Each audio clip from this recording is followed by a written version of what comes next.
Салам достор, кандайсыздар? Салам, урматтуу достор. Мирел менен Аку силердин алдыңарда. Ушул подкастта биз болсо кызыктуу бир теманы талкуу кылалы деп өзүбүз мындай ой жүгүртүп кеттик да. Бул болсо мурунку айда бир катуу бир кандай десем кырдаал болду эле бир өлкөдө. Ошону эстеп кеттип, ойлонуп кеттик. Ошол жөнүндө сөз кылбайлыбы деп. Эгер эмне жөнүндө десеңиз, бул жер титирөө жөнүндө. Эмнеге жер титирейт? Мына кызык го. Негизи географиядан окуган болсок, анда биз баарыбыз билебиз, бул жана плитка деп коет, тектоникалык процесстерден улам ошол жер титирейт деп билесиң го. Бирок ошентсе дагы мен бир сейсмолог менен сүйлөшүп калгандан корктум да. Кызым, эмне биз деген жакшы жерде жашайбыз деп атасыңбы деп атпай, анан эмне болду десем, биз ошол жана катмарлардын, плиткалардын кошулган жеринде, бир коркунучтуу жеринде жашайт экенбиз да. Анан бизди Кудай эле сактап турат деп айтып кетти да. Байкеч, эгерде андай болбогондо, анда биз аябай коркунучтуу кырдаалдабыз. Анан байке ушинтип коркутасызбы деп анан үйлөрчү десем, анан үйлөр жөнүндө айтып калды да. Азыр ошол жер титирөөгө туруштук бергени бул үйдүн бийиктигинен көз каранды эмес экен да. Айтор көп маалыматтар, анда мен алдыда кененирээк бул жөнүндө сөз кылып берейин. Мирел, кандай, ден соолук жакшыбы? Жакшы, Кудайга шүгүр. Акырындап жүрөбүз. Аллергиябыз күчөгөндөн күчөп атат, бирок акырындап дары ичип коюп, эптеп жеңип атабыз. Жер титирөө демекчи, жер шарында 100 миңдеп жылына жер титирейт экен, 100 миңдеп. Алардын көпчүлүгү анча катуу болбогондуктан сезилбей калат экен. Анан орточо эсеп менен жылына бирден гана кыйратуучу жер титирөө болуп турат экен, бир-бирден. Анда шаарлар талкаланат, адамдар каза болуп калат, айтор ушундай жер титирөө бирден гана болуп турат экен жылына. Болуп турчу экен дейинчи. Азыр аз көбүрөөк болуп атат. Көбөйүп барат. Акыркы жылдары көбөйүп барат да. Ооба. Баягы эле бир ай мурун болбоду эле окуя Турцияда. Ошол эң чоң Турциянын эмесинде эң чоң эмес, болчу мурун деле болгон экен, ошо бирок 100 жылдаппы ошентип кайталанып турат экен да.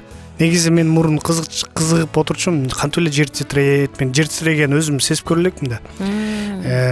Бир жолу эле сезгем, эсимде бар, кичинекей кезимде төшөктө жатып, эртең 8-9 воскресенье болчу. Анан кийин ушинтип эле бир эле титиреп өтүп кетти да, ошентип эле. Бир эле титиреп өтүп кетти, шкафтар кичине, ошондой бир чоң нерсе жаныңда кулаганда ошо титиреп кетет. Ошондой сыяктуу эле болду да. Анан мен өзүмдүн эсимде бар. Анан бирок видеолорду көрүп алып, кантип жер титирейт экенин көргөндө, бул сууга окшоп, толкунга окшоп эле титирип турат турбайбы деп ойлонуп калдым. Сейсмологдор айтат да, биздеги Кыргызстандагы сейсмологдордун айтымында, бизде күнүгө жер 3 балга чейин титирип турат экен. Кыргызстандын бардык аймагында. Биз ага көнүп калыптырбыз. Качан чет жактан, башка өлкөдөн адамдар келгенде, ой, чото жер титирип атат го, жок, этаж кадимкидей монтип солкулдады деп бийик кабаттарга чыкканда өзгөчө аябай байкашат дейт. Биз болсок ушунчалык көнүп калыптырбыз, туулгандан элечи. 3 балдык жер титирөөнү мындай тоготпойт экенбиз да, кызыгы. Бизге мындай катуу көрүнүштүү болуш керек го, эми сезиштүү болуш керек. Ошондо сезебиз. Биз көбүнчө 5 балдан ашкандан кийин анан байкайт экенбиз. 3 бал биздин организм үчүн нормалдуу, биз көнүп калыптырбыз. Элестет, дайыма жер титиреп турганыначы. Анан жердин титирегени бул туура, анткени бул жаратылыштын, табияттын көрүнүшү, жана жер титиреп туруш керек. Болгондо гана ал ашпашы керек экен да, кайсы бир кырдаалдан. Анда ошол жерде ошондой боло турган болсо, анда албетте бул коркунуч жаратат. Жер бетиндеги термелүүнүн даражасын биз дайыма билип келебиз, канча бал экенин. Ал үчүн атай станциялар бар. Бизде дагы мындай станция бар. Биздин дагы коопсуздугубуз үчүн дайыма карап, жер титирейт, даярдангыла, абайлагыла деп турушат. Бул дагы албетте биздин коопсуздугубуз үчүн абдан пайдалуу. Анан чет жактарда, Жапон өлкөсү, Турция, Кытай өлкөлөрүндө, Индияда ошол эле үй жаныбарларын абдан көп бакканын себеби да ошол жер титирөөнүн алдын алыш үчүн экен да. Алар ушу баягы Кахраман-Марашта кыргызстандык эжекени мышыгы сактап калбадыбы? Ошол жер титирөөнүн алдында ушундай бир тызылдап, безилдеп, орун таппай чуркады, эшикке чыктым анан депчи.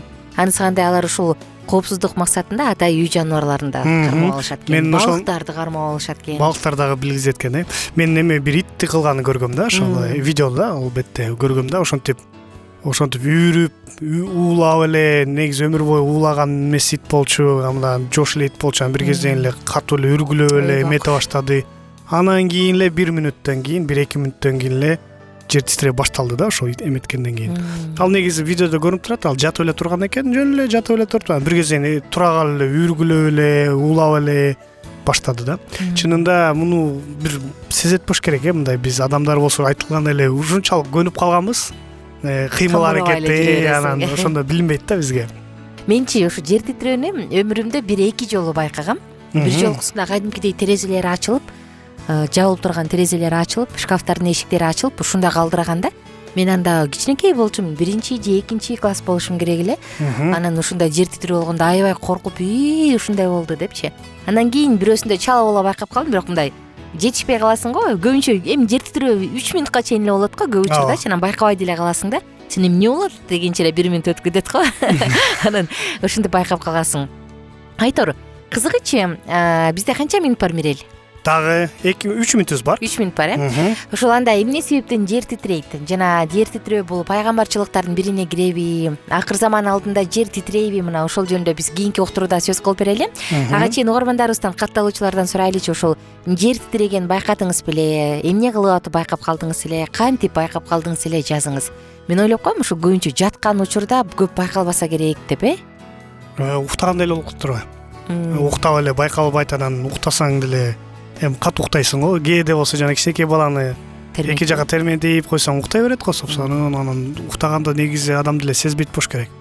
Көп учурлар ушул негизи түндө болуп калган учурлар бул эң коркунучтуу нерсе. Көп адамдар жөн эле үйдө жатып уктап калганда өтүп кетиши мүмкүн, же ошентип эмелердин арасында калып калышы мүмкүн да. Ошон үчүн ойлоп атам, эми эгер биз кандай десем, күндүз болсо эмелер аз болмок го деп. Өлүмү адамдар аз болмок экен, чуркап чыгып кетип.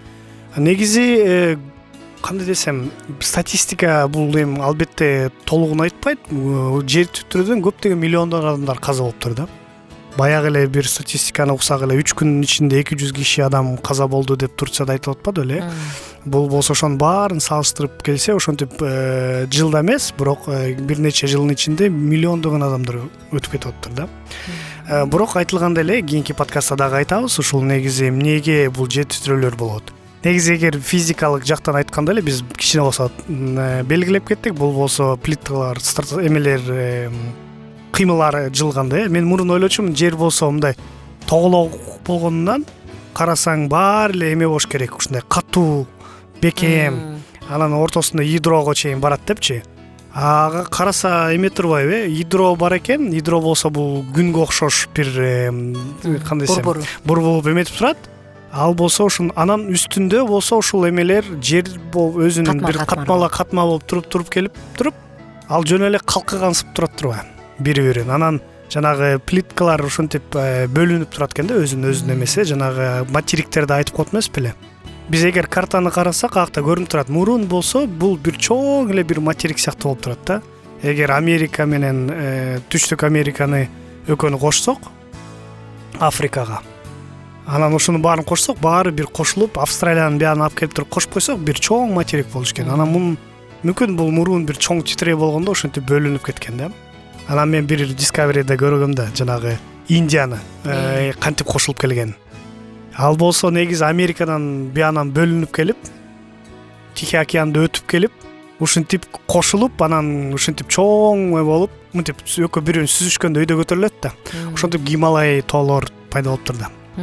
Бул болсо негизи башка материк дейт да. Анткени ошо эң чокусунда жанагы балыктын эмелерин, сөктөрүн таап алат да, кандай деп. Анысы кандай? Кызык негизи. Кызык негизи, ошону карап көрөбүз. Кийинки подкастта азыр болсо 9 мүнөт убактыбыз болду. Жана сиздерге айтып кетмекчибиз, ошо экранда болгон телефон, WhatsApp номерине өз оюңарды менен бөлүшүп жазып кетишиңиздер болот. Жана ошол Алкитап Чекит медиага да кошулуп, көптөгөн кызыктуу силерге мүмкүн маалыматтар болот, керектүү ошону тапсаңыздар болот.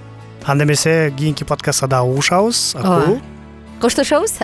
Барыңыздарды Алкитап Чекит медиа сайтына чакырабыз. Жана экранда биздин WhatsApp номер көргөзүлгөн. Суроолор болсо жазыңыздар, күтөбүз.